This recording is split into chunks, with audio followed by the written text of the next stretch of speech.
प्यारे बच्चों, 3 मार्च 2025 को संपन्न हुए इंटरमीडिएट गणित प्रश्न पत्र संकेतांक 324 जेए को हल करेंगे।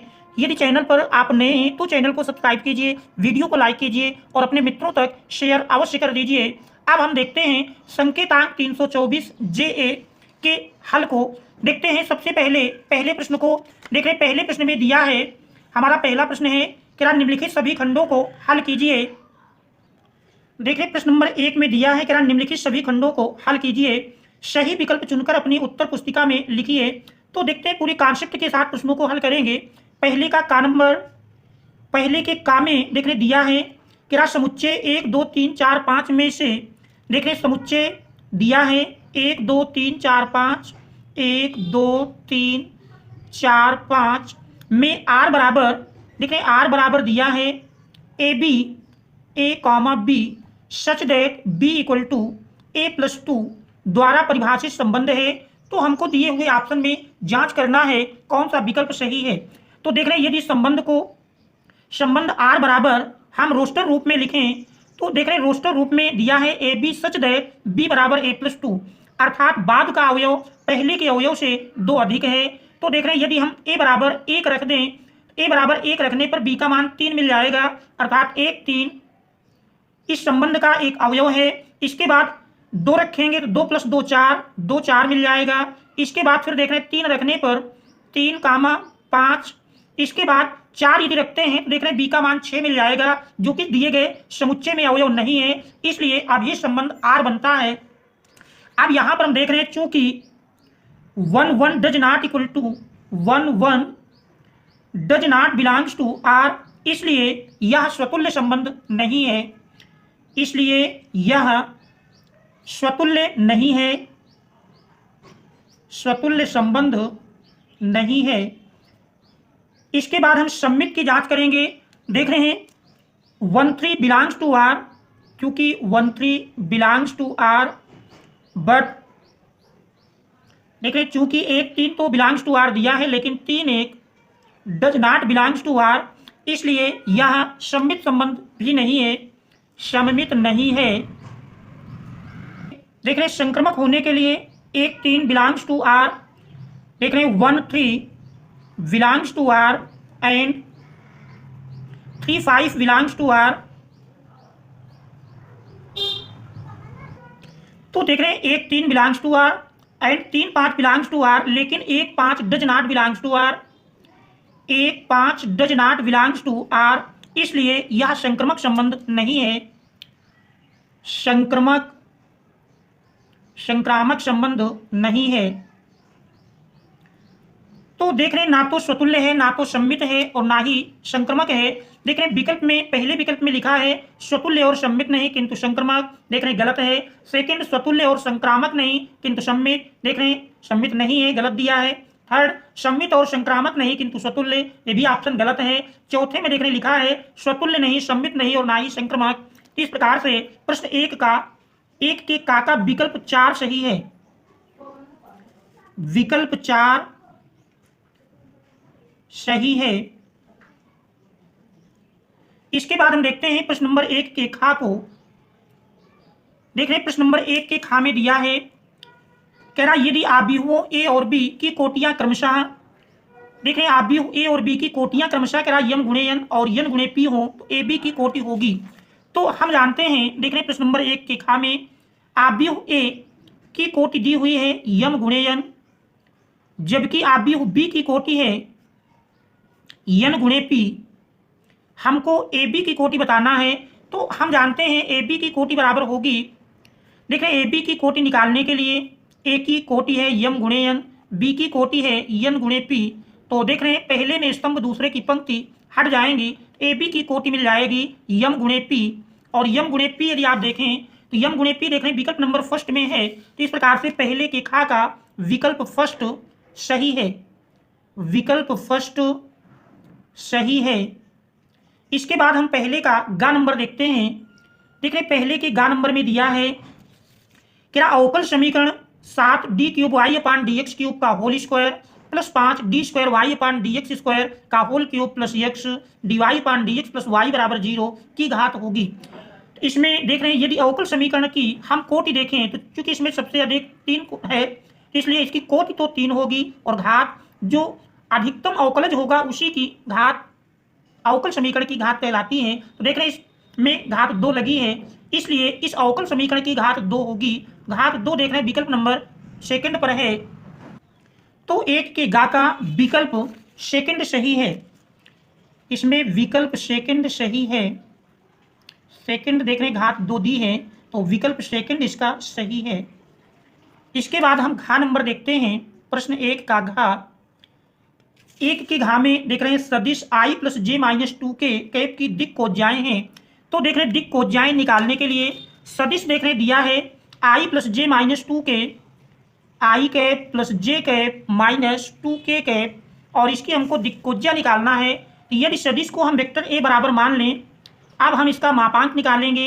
Mod vector a equal to under root i के गुणांक का स्क्वायर प्लस j के गुणांक का स्क्वायर प्लस k के गुणांक का स्क्वायर।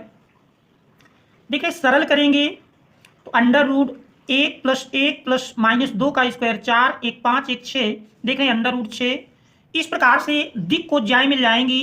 देख रहे हैं पहली दिक् कोज्या i का गुणांक बटे मापांक, तो देख रहे हैं 1 बटे अंडर रूट 6। दूसरी दिक् कोज्या j का गुणांक बटे मापांक, और तीसरी दिक् कोज्या k का गुणांक बटे मापांक।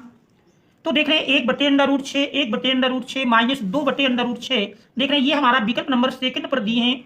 तो इस प्रकार से प्रश्न 2 का विकल्प 4 सही है।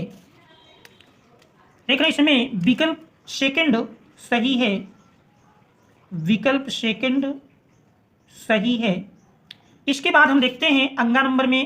देख रहे हैं अंगा नंबर में दिया है कह रहा यदि आर स्टार सभी शून्येतर वास्तविक संख्याओं का समुच्चय हो तो एफ एक्स बराबर 1/x द्वारा परिभाषित प्रतिचित्रण if such that are star equal to are star है। देख रहे 4 ऑप्शन दिए, एकेकी और आच्छादक, बहुएक और आच्छादक, एकेकी किंतु आच्छादक नहीं, और ना तो एकेकी है और ना ही आच्छादक है। तो देख रहे हैं एफ एक्स बराबर 1/x दिया है। एफ एक्स इक्वल टू प्रश्न नंबर 1 का अंगा देख रहे दिया है एफ एक्स बराबर 1/x, जहां हलन है कह रहा if such that are star to are star, if such that are star to are star. तो इस प्रकार से परिभाषित है। तो हमको दिखाना है कि ये फलन किस प्रकार का है। तो देख रहे हैं यहाँ पर चूंकि आर स्टार दिया है शून्येतर वास्तविक संख्याओं का समुच्चय, देख रहे हैं प्रत्येक अवयव का प्रतिबिंब अलग मिलेगा। F x1 equal to F x2 के करते हैं। देख रहे हैं 1/x1 इक्वल टू 1/x2। तो इस प्रकार से मिल जाएगा x1 बराबर x2, जो कि दर्शाता है कि फलन एकेकी है, इसलिए यह एकेकी फलन है। एकेकी फलन है। अब हम आच्छादक की जांच करेंगे। मान लेंगे माना एफ एक्स बराबर वाई, देख रहे हैं एफ एक्स का मान रख देते हैं 1/x इक्वल टू वाई, या देख रहे हैं x इक्वल टू निकालेंगे 1/y मिल जाएगा।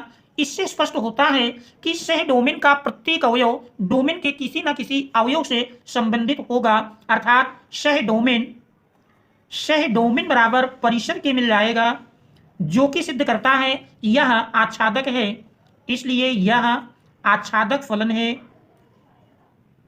तो देख रहे हैं एकेकी भी है आच्छादक भी है। देख रहे हैं विकल्प में फर्स्ट में लिखा है एकेकी और आच्छादक। इस प्रकार से इसका विकल्प फर्स्ट सही है। विकल्प फर्स्ट एकेकी और आच्छादक सही है। इसके बाद हम देखते हैं दूसरे प्रश्न को। देख रहे हैं हमारा दूसरा प्रश्न दिया है प्रश्न नंबर 2 में।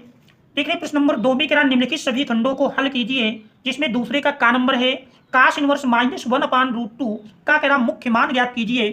तो देखते हैं प्रश्न नंबर 2 के का को। देख रहे हैं प्रश्न नंबर 2 के का में दिया है प्रश्न नंबर 2 का 2 के का में देख रहे हैं काश इनवर्स -1/√2, इसका हमको मुख्य मान ज्ञात करना है।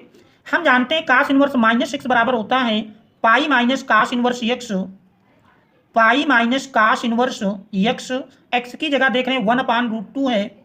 इस प्रकार से पाई माइनस देख रहे हैं काश इनवर्स 1/√2 पाई/4, पाई से पाई/4 घटाएंगे तो देख रहे हैं ये हमारा बराबर मिल जाएगा 3 पाई/4। तो इस प्रकार से इसका जो मुख्य मान आएगा वो हमारा 3π/4 के बराबर होगा। तो ये इस दिए हुए प्रश्न का आंसर हो जाएगा। क्योंकि हम जानते हैं cos inverse minus x equal to होता है pi minus cos inverse x. इस प्रकार से इसका मुख्य मान 3π/4 ये हमारा इस दिए हुए प्रश्न का आंसर होगा। इसके बाद हम देखते हैं अगले प्रश्न को। देखिए प्रश्न नंबर 2 के खा में दिया है, कह रहा जांच कीजिए कि क्या f(x) बराबर x+5 यदि x is less than or equal to 1 और x-5 यदि x इज ग्रेटर देन 1 द्वारा परिभाषित फलन f such that r x बराबर 1 पर संतत है या नहीं। तो देखते हैं प्रश्न नंबर 2 के खा को। देखिए प्रश्न नंबर 2 के खा में दिया है, प्रश्न नंबर 2 का खा देख रहे फलन है f(x) बराबर देख रहे दो कंडीशन है x+5 यदि कह रहा है यदि x is less than or equal to 1 और x-5 के बराबर होगा यदि x इज ग्रेटर देन 1। तो हमको x बराबर 1 पर संतत है या नहीं इसकी जांच करना है। तो देख रहे हैं x बराबर 1 पर यदि हम फलन की वैल्यू निकालें f0 देख रहे हैं f0 बराबर मिल जाएगा x+5 है। देख रहे हैं x is less than or equal to 1 के लिए क्योंकि हमको x बराबर देख रहे हैं 1 पर निकालना है f1 निकालेंगे और 1 के बराबर के लिए स्थिति में देख रहे हैं पहले फलन का प्रयोग होगा 1+5 देख रहे हैं 1+5 बराबर 6 मिल जाएगा। अब यदि हम राइट हैंड लिमिट का मान निकालें देख रहे हैं right hand limit equal to limit x tending to चूंकि 1 पर निकाल रहे हैं 1+fx equal to limit h tending to 0 f1+h अर्थात देख रहे हैं 1 से बड़ा फलन 1 से बड़ा देख रहे हैं दूसरा फलन है तो हम इस दूसरे फलन का प्रयोग करेंगे तो यही बराबर मिल जाएगा। तो देख रहे हैं limit h tending to 0 f1+h 1 से बड़ा देख रहे हैं दूसरा फलन है इसका हम प्रयोग करेंगे तो 1+h-5 देख रहे हैं सरल करेंगे तो यही बराबर मिल जाएगा लिमिट h टेंडिंग्स टू 0 देख रहे हैं 1-5 -4 +h लिमिट अप्लाई करेंगे तो देख रहे हैं -4+0 अर्थात बराबर -4 मिल जाएगा। चूंकि आप देख रहे हैं फलन की वैल्यू 6 जबकि राइट हैंड लिमिट का मान -4 के बराबर मिलता है। चूंकि right hand limit does not equal to फलन की वैल्यू देख रहे हैं यदि ये दो मान बराबर आ गए होते तो हम लेफ्ट हैंड लिमिट निकालते क्योंकि यही दो मान समान नहीं है। इससे सिद्ध हो जाता है कि x बराबर 1 पर फलन संतत नहीं है। इसलिए x बराबर 1 पर फलन संतत नहीं है। इसके बाद हम देखते हैं अगले प्रश्न को। देख रहे हैं हमारा अगला प्रश्न दिया है प्रश्न नंबर 2 का गा क्या इंटीग्रेशन x³ e की पावर देख रहे हैं x⁴ dx का मान ज्ञात कीजिए। तो प्रश्न नंबर 2 का गा देख रहे हैं प्रश्न नंबर 2 के गा में दिया है इंटीग्रेशन प्रश्न नंबर 2 का गा देख रहे हैं i बराबर integration x³ into e⁴ dx देख रहे हैं यहाँ पर यदि हम x⁴ बराबर t मान लें तो 4x³ dx dt तो देख रहे हैं इसका अवकल गुणांक यहाँ उपस्थित है इसलिए मान लेते हैं माना x⁴ बराबर t देख रहे हैं इसका अवकलन करेंगे 4x³ dx बराबर dt तो देख रहे हैं x³ dx बराबर लिखेंगे तो x³ dx बराबर मिल जाएगा 1/4 dt। तो ये मान हम दिए हुए फलन में x³ dx के स्थान पर रखेंगे तो देख रहे हैं इंटीग्रेशन i बराबर बन जाएगा x³ dx के स्थान पर देख रहे हैं x³ dx के स्थान पर 1/4 dt और e⁻t का समाकलन हम जानते हैं e⁻t ही होता है 1/4 e⁻t प्लस कांस्टेंट c जोड़ देंगे तो इस प्रकार से i बराबर मिल जाएगा।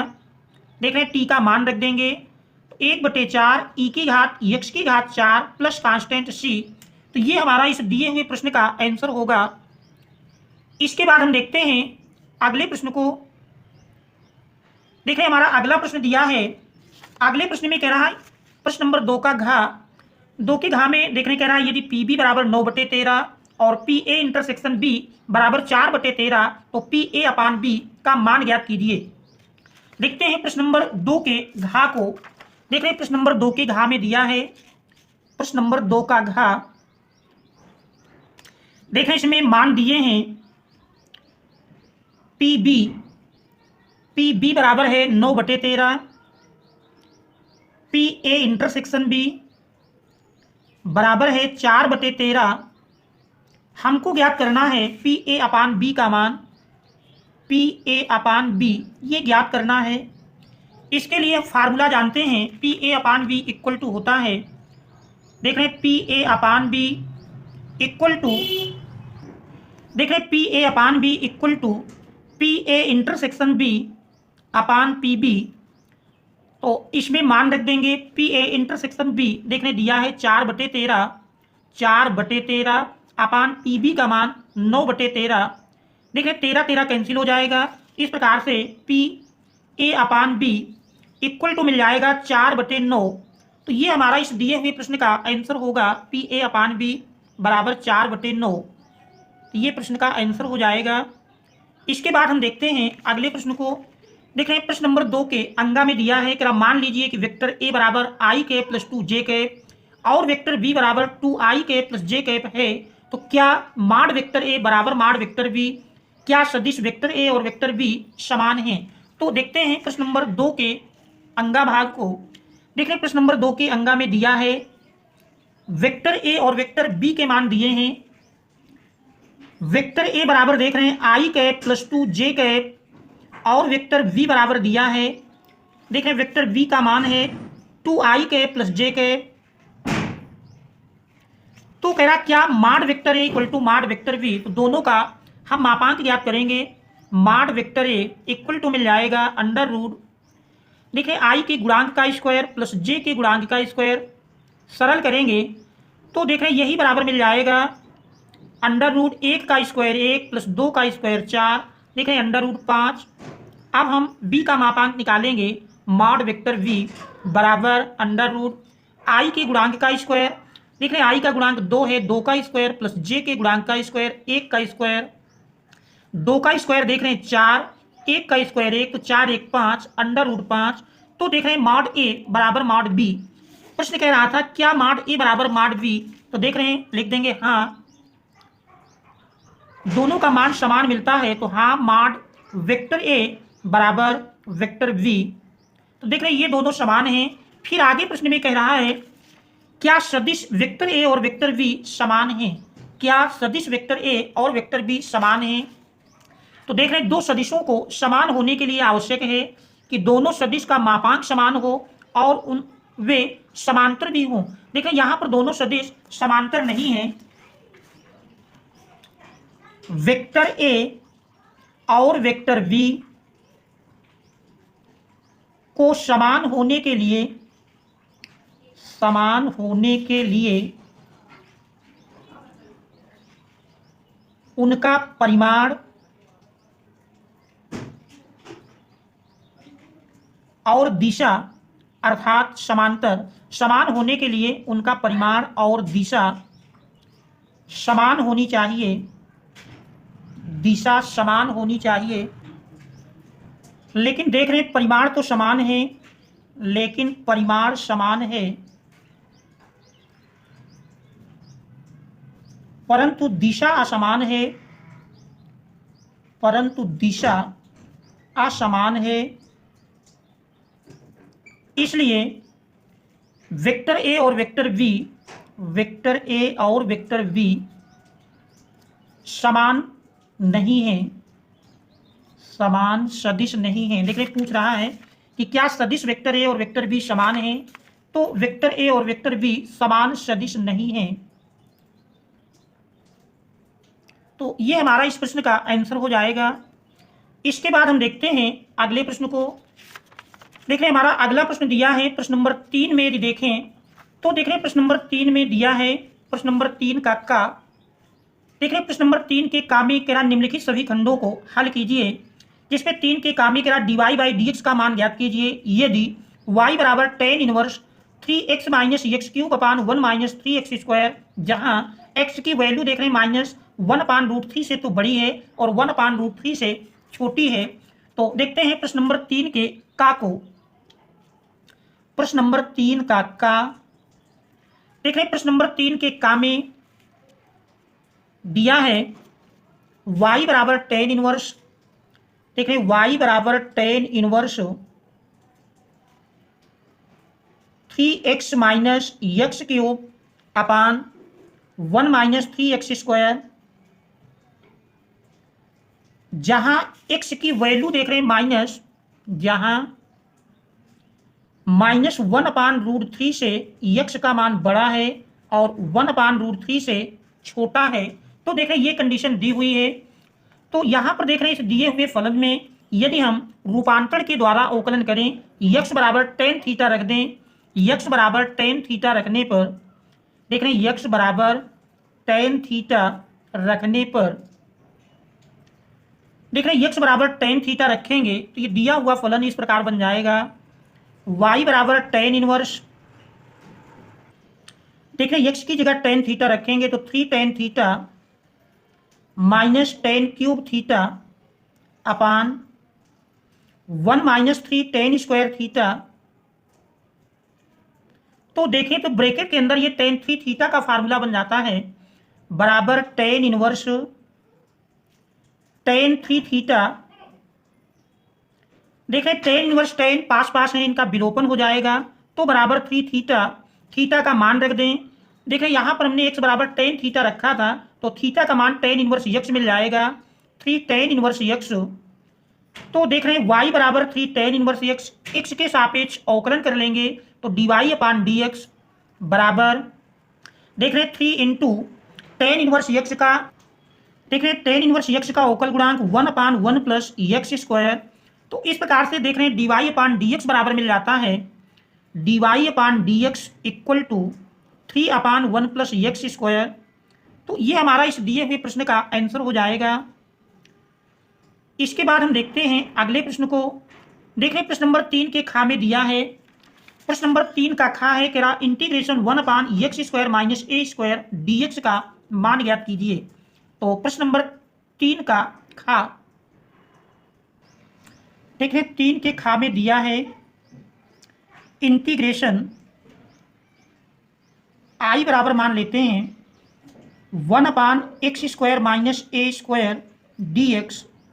आप देख रहे हैं x² माइनस a² के यदि हम गुणनखंड कर लें तो यही बराबर मिल जाएंगे वर्गांतर के फार्मूले से, एक ब्रैकेट में x माइनस a, दूसरे ब्रैकेट में x प्लस a dx। आप देख रहे हैं इसको हम लिख सकते हैं, आप देख रहे हैं इसकी यदि हम आंशिक भिन्न बनाएं तो आंशिक भिन्न इस प्रकार से बन जाएंगी। देख रहे हैं इंटीग्रेशन हर में है हमारा x minus a into x plus a. तो देख रहे हैं अंश को हम लिख सकते हैं x plus a minus x minus a dx। देख रहे हैं सरल करेंगे, ब्रैकेट हटाएंगे, x कट जाएगा, a minus minus plus a 2a। तो देख रहे हैं 2a अतिरिक्त आया है तो इसलिए हम 2a से भाग दे दें तो फिर देख रहे हैं दोनों बराबर हो जाएंगे। अब इसको हम सरल कर लेते हैं 1/2a इंटीग्रेशन, देखिए पहला पद अपान हर अलग कर लेंगे तो x plus a upon x minus a into x plus a minus x minus a upon x minus a into x plus a dx। देखिए पहले पद से x प्लस a ऊपर नीचे से कैंसिल हो जाएगा, दूसरे पद में x माइनस a ऊपर नीचे से कैंसिल हो जाएगा। इस प्रकार से देख रहे यही फलन हमारा बन जाएगा 1/2a integration 1/x minus a minus integration 1/x plus a dx। आप देख रहे हैं 1/x माइनस a का समाकलन जानते हैं log x minus a।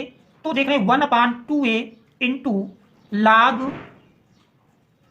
mod x minus a minus log mod x plus a plus constant c। तो देख रहे हैं log m minus log n का फार्मूला बनाएंगे तो 1/2a log mod x minus a upon x plus a plus constant c। तो ये हमारा इस दिए हुए प्रश्न का आंसर हो जाएगा। इसके बाद फिर हम देखते हैं अगले प्रश्न को। देखिए हमारा अगला प्रश्न दिया है, अगले प्रश्न में देखिए दिया है कि यदि R1 और R2 समुच्चय ए में तुल्यता संबंध है तो सिद्ध कीजिए कि R1 इंटरसेक्शन R2 भी समुच्चय ए में एक तुल्यता संबंध है। तो इस प्रश्न को चूंकि पिछले सेट में भी आया हुआ था तो पिछले सेट में हल कर चुके हैं, डिस्क्रिप्शन पर लिंक मिल जाएगा, उस लिंक के माध्यम से इस प्रश्न को आप देख सकते हैं। इसके बाद हम देखते हैं प्रश्न नंबर 3 के घा को। तो देख रहे हैं 3 का घा, ये डिस्क्रिप्शन पर लिंक मिल जाएगा, लिंक के माध्यम से इस प्रश्न को आप देख सकते हैं। डिस्क्रिप्शन पर इसका लिंक मिल जाएगा और लिंक के माध्यम से आप इस प्रश्न को देख लेंगे। अब हम देखेंगे प्रश्न नंबर 3 के घा को। देख रहे प्रश्न नंबर 3 के घा में दिया है कि आप दो सदिश वेक्टर ए और वेक्टर बी इस प्रकार हैं कि माड वेक्टर ए बराबर 2, माड वेक्टर बी बराबर 3 और vector A dot vector B बराबर 4। तो mod vector A minus vector B ज्ञात कीजिए। देखिए दिया है माड वेक्टर ए इक्वल टू 2, माड वेक्टर बी इक्वल टू 3 और vector A dot vector B बराबर 4 दिया है। हमको mod vector A minus vector B इसका मान ज्ञात करना है। तो देख रहे हैं vector A minus vector B का होल स्क्वायर यदि हम लिखें, देखें vector A minus vector B का होल स्क्वायर बराबर होगा वेक्टर ए का स्क्वायर प्लस वेक्टर बी का square minus 2 vector A dot vector B. देखिए वेक्टर का वर्ग बराबर होता है उसके मापांक का वर्ग, तो वेक्टर के वर्ग को हम मापांक का वर्ग लिख सकते हैं। तो देखिए यही बराबर हमारा मिल जाएगा mod vector A minus vector B का होल स्क्वायर बराबर माड वेक्टर ए का square plus mod vector B का square minus 2 vector A dot vector B. आप देख रहे हैं यही बराबर हमारा मिल जाएगा mod vector A minus vector B का होल स्क्वायर बराबर, देखें माड वेक्टर ए 2 दिया है 2 का square plus mod vector B 3 है 3 का स्क्वायर माइनस 2 गुणे vector A dot vector B, देखें 4 के बराबर दिया है 2 का स्क्वायर 4 प्लस 3 का स्क्वायर 9 माइनस 4 गुनाई 8। देखें 9 4 13 माइनस 8, 13 से 8 घटाएंगे 8 5 13, तो देखें 5 के बराबर मिल जाएगा mod vector A minus vector B का होल स्क्वायर बराबर 5। दोनों ओर का वर्गमूल ले लेंगे तो mod vector A minus vector B बराबर देख रहे हैं √5। तो ये इस दिए हुए प्रश्न का आंसर हो जाएगा। आशा है कि इन प्रश्नों को आप अच्छी प्रकार से स्टेप टू स्टेप समझ गए होंगे। फिर भी कहीं कोई समस्या हो या किसी प्रकार का कोई सुझाव है तो उसे कमेंट्स के माध्यम से अवश्य अवगत कराएंगे और शेष प्रश्नों को हम अगले सेशन में लेकर आएंगे। यदि चैनल पर आप नए हैं, अभी तक आपने चैनल को सब्सक्राइब नहीं किया है तो प्लीज़ चैनल को सब्सक्राइब कीजिए, वीडियो को लाइक कीजिए और मित्रों तक शेयर करना ना भूलिए। Thanks all of you for watching.